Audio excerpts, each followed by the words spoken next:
Hey, today I'm going to be showing you how to take two fields of data and merge them into one field in Excel.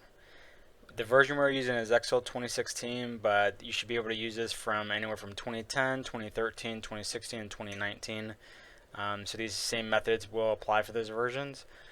So let's go ahead. So I've seen a lot of cases, a lot of people want to take two fields of data, example first name and the last name, and merge it into one column. Either for a mail merge or whatever. They just want to have those combined, and usually I see them select both fields and do merge and center. But what that's going to do is going to delete whatever's in that second column, and it's going to merge those two fields together, but it's going to delete this data in this second row, so we don't want that. So to get through that, we can just select our next field here where we want the first and last name to be, and you can run this command equals, and we're going to select the first column, which is going to be A2, so you can see it automatically highlighted in blue.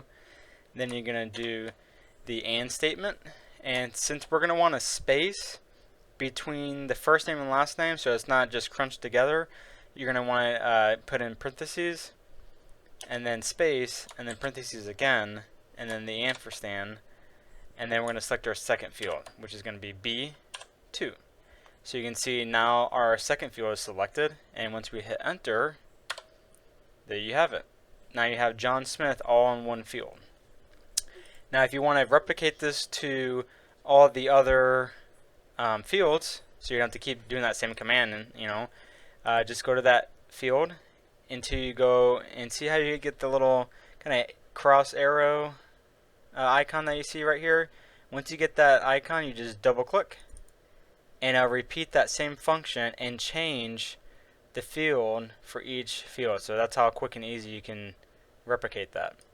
We're going to go ahead and use another function, tab over, and select our first column again, A2, comma, parentheses to create our space, another comma, and then B2 for our next field, and then close parentheses. Now, I know a lot of people are going to fight me on this. You don't have to use comma. You can just use the ampersand again here, which is fine. You can do either one. It's still going to work. And then hit enter. And now we have our John Smith all in one field. And then if we double click, once we get that arrow, it'll replicate all that on that field. And now you can take this data, select that, copy, and then paste it in another column, and just paste the values.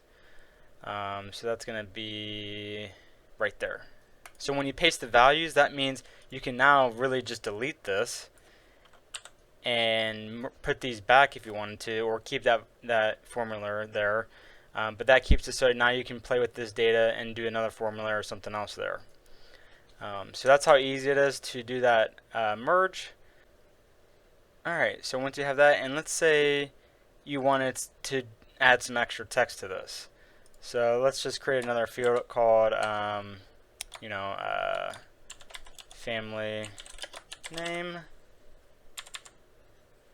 Then what we can do here is equals.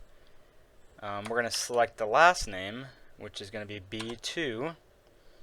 Then we're going to do our AND, parentheses, space, and we'll type in family, parentheses, and hit enter. So it'll just bring over that second field, and we just added text to the end of that last name. So if you wanted to do that for some reason, then you can just select that and it'll show all those names there. So that's it, you guys. It's that easy. Those three simple, really two simple commands, very easy. If you have any questions or comments, please leave them below.